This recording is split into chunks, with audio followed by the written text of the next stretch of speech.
Assalamualaikum warahmatullahi wabarakatuh. Selamat pagi, berjumpa kembali dengan saya Ahmad Indung dalam program Tantangan Zaman. Kali ini kita sedang mengangkat topik yang sedang hot, isu yang sedang diperbincangkan di mana-mana tentang bagaimana penggunaan media TV dalam melakukan edukasi publik.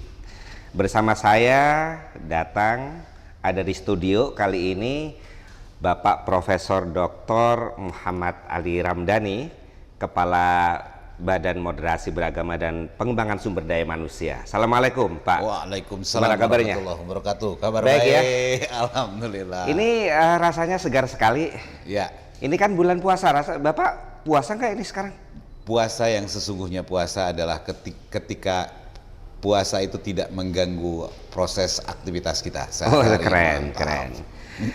Jadi ini kita sekarang sedang membincang tentang penggunaan media TV terutama untuk melakukan edukasi publik. Bapak sebagai Kepala Badan Moderasi Beragama dan Pengembangan Sumber Daya Manusia Kementerian Agama, bagaimana sih pendapat Bapak tentang masalah ini? Ya, sebuah komunikasi publik pada dasarnya adalah sebuah media untuk menyadarkan masyarakat terhadap hal-hal yang tentu kita rekayasa sebagai sebuah kebaikan. Dimaknai rekayasa itu bukan sesuatu hal yang dari buruk menjadi baik, tetapi bagaimana mengolah informasi menjadi sesuatu hal yang menarik buat halayak untuk mencermati, menikmati, mendalami, dan nanti mengaktualisasikan pada ruang-ruang perilaku kebaikan-kebaikan ini. Paling tidak di dalam catatan kita dalam sebagai proses pembelajaran bahwa bentuk komunikasi pada media publik itu paling tidak harus memenuhi 3 hal. Yang pertama itu kontennya harus menarik. Artinya bahwa konstruksi-konstruksi yang dibangun itu harus mengikat orang dalam selera yang sama dengan dirinya. Sehingga survei-survei terhadap selera masyarakat itu menjadi penting. Yang kedua adalah persoalan coverage. Artinya bahwa pesan baik ini tidak boleh berhenti pada sebuah komunitas kecil, tetapi dia harus menggema, memiliki tingkat getar yang masuk ke ruang-ruang yang lebih luas lagi. Ini kalau jadi reach out-nya itu lebih luas gitu ya.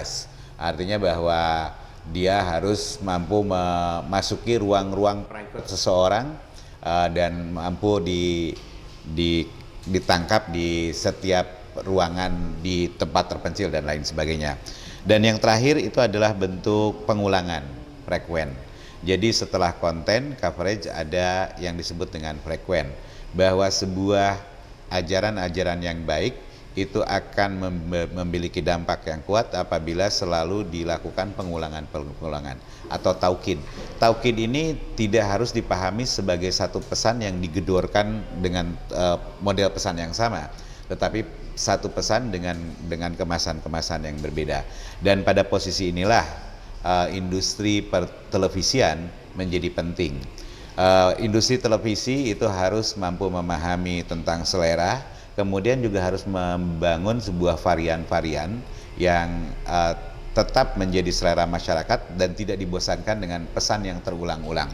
Dan yang ketiga, tantangan berikutnya adalah bagaimana media televisi ini harus memiliki coverage yang kuat. Karena media sosial pada tempat-tempat tertentu dengan blank spot area pada ruang internet itu tentu tidak bisa ditembus melalui media-media non-konvensional ini atau media sosial ini. Maka ini adalah peran dari media konvensional seperti televisi untuk membangun kesadaran publik tentang nilai-nilai kebaikan. Jadi kita udah dengar bagaimana pentingnya televisi dalam pembelajaran publik saat ini.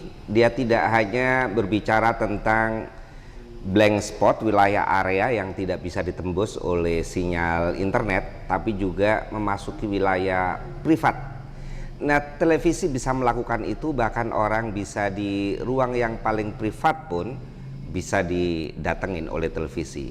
Kalau kemudian program pembelajaran itu kontennya menarik dan kemudian dia memiliki coverage area yang sangat luas, kemudian memiliki pengulangan atau frekuen yang terus berulang, maka teknologi televisi akan memberi manfaat yang luar biasa bagi pendidikan.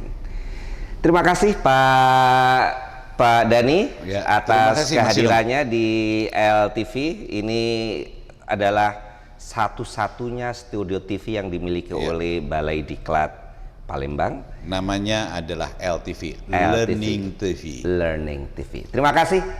Sampai jumpa di program Tantangan Zaman berikutnya. Saya Ahmad Ilham Hamdi, mohon pamit. Assalamualaikum warahmatullahi wabarakatuh. Assalamualaikum warahmatullahi wabarakatuh.